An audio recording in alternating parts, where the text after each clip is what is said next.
今年世界が注目したのは日本の坂口志門先生でした。ノーベル賞おめでとうございます。でも何がそんなにすごいのって思ったことありませんか？彼の研究は自己免疫とか T 細胞とか聞いただけでも頭がクラクラします。今日は坂口先生の研究を小学生でもわかるレベルで解説します。僕は東大の博士課程で留学しています。科学の最前線にいる一人として坂口先生の研究3つをすごい面白いと感じる瞬間にします。10分だけください。それでは行きましょう。人類の免疫にブレーキを発見した男、坂口志門さんの物語です。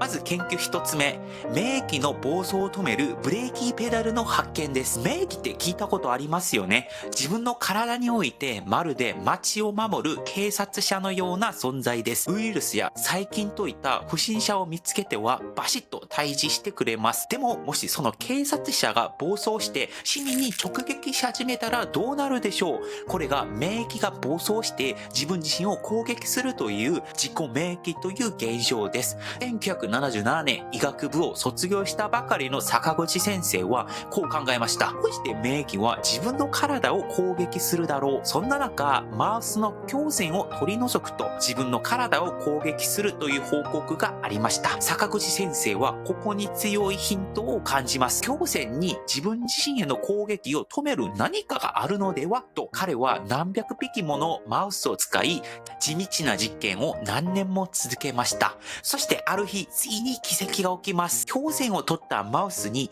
あるものを移植したところ、なんと自分の体を攻撃しなくなったのです。この瞬間、坂口先生は確信しました。免疫、つまり警察者の暴走を止めるブレーキペダルがいるんじゃないかと。それが後に制御性 T 細胞と呼ばれる細胞です。しかし、当時の世界では、そんな細胞あるわけないと笑われました。まるで幽霊を見たと言っているような扱いでした。それでも坂口先生は諦めませんでした。何十種類もの T 細胞を調べ続け、徹底的に比較しました。気づいたら研究開始から20年近くが経っていました。そしてついにその正体を突き止めます。それが CD25 陽性 T 細胞です。この細胞をマウスから取り除くと、体が自分を攻撃し始め、逆に戻すと攻撃がスッと消える。この明確な結果を坂口先生は1995年に論文発表しました。その瞬間まで嘘だとされていた存在が初めて科学の光の下に現れたのです。こうして制御性 T 細胞は教科書に免疫という警察者の暴走を止めるブレーキペダルとして掲載されるようになりました。二つ目の研究、免疫のオンとオフを切り替えるスイッチの発見です。1990年代の終わり頃、世界中の免疫学者たちは悩んでいました。免疫のブレーキペダルってすごいけど、どうやって動いているんだ？そんなある日、2001年のアメリカで一人の少年が重い病で倒れました。体がアレルギー反応を起こしたら、それに対して体の免疫が暴走し、自分の内臓まで攻撃してしまうハイペックス症候群と呼ばれるとても珍しい病気です。医師たちは言いました。まるで免疫のブレーキが壊れているようだ。覚えていますか？マウスの胸腺を取り出したら免疫が暴走し、自分自身を攻撃してしまいますよね。このニュースを聞いた坂口先生はすぐに反応しました。彼の研究室では昼も夜も関係なくマウス実験が始まります。遺伝子をほんの少し変える。そうすると顕微鏡の下で細胞の微妙な動きが生じる。それを観察し続ける。そしてついにはっきりとした答えが見つかりました。その原因は FOXP3 という遺伝子がなかったことでした。まるでブレーキペダルに電源がつながったスイッチが突然オフになっているようでした。逆にスイッチをオンにするとブレーキをかけられる。つまり FOXP3 という遺伝子を導入すると免疫のブレーキが動き暴走を止められるとのことでした。この発見はまさに科学界に雷が落ちたような衝撃でした。2003年、坂口先生のチームはこの成果をサイエンス誌に発表します。世界最高レベルの雑誌ですね。たった一つの FOXP3 遺伝子が免疫のオンとオフを切り替えるスイッチだったのです。坂口先生が切り開いたのは免疫学の第2章でした。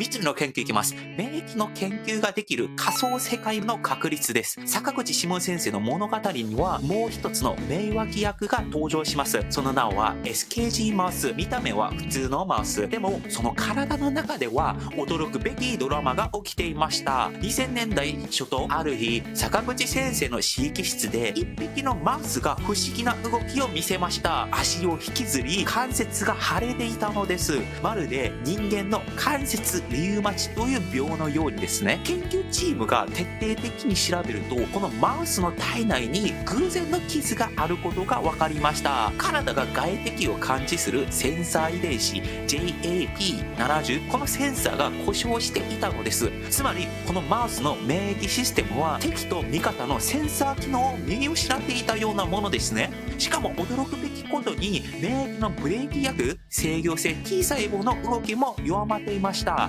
車のアクセルが壊れて踏みっぱなし、ブレーキも効かない状態。その結果、自分の関節を攻撃し続ける坂口先生はこのマウスを SKG マウスと名付けました。2003年、ネイチャー誌にこの成果が発表されると、政界の免疫学者たちが歓声を上げました。なぜなら、それまで人間でしか再現できなかったリウマチの作動システムの一匹のマウスの中で再現できたからです。この発見で坂口先生の研究は基礎から応用へと一気に跳ね上がりました。 SKG マウスは現在も世界中の研究所で使われ、なぜ自分自身を攻撃する自己免疫疾患が起きるのか、どうすれば止められるのかを調べる仮想モデルとなっています。つまり彼の代表研究3つはこうです。1つ目、免疫にブレーキをかける裁量性の T 細胞を発見しました。2つ目、免疫のオンオフのスイッチができる FOXP3 遺伝子を発見しました。3つ目、免疫の研究ができる仮想世界 SKG マウスを発見しました。人類の免疫研究を一段レベルアップさせたとも言えます。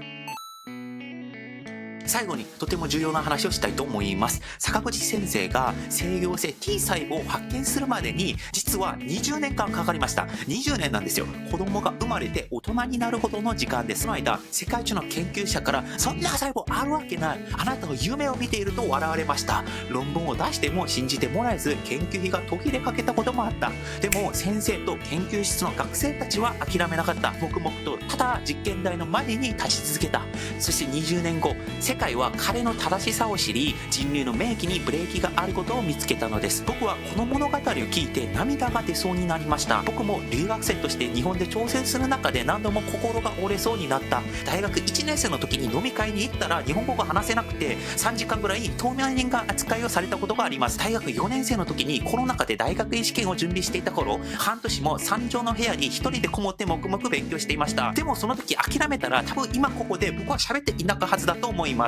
坂口先生のように信念があれば道は開ける。それを再認識しました。たとえ笑われても理解されなくても自分の信じる世界を諦めないこと。先生の研究は人間の生き方そのものを教えてくれます。だから皆さんももし何かに挑戦しているならどうか諦めないでください。あなたの信じる心こそが世界を少しずつ動かしていくと思います。坂口志門先生、本当におめでとうございます。そして人類の未来のために信念を貫いてくださってありがとうございます。本日の話は以上です。もしよろしければチャンネル登録お願いします。以上、パクンでした。アンニョン。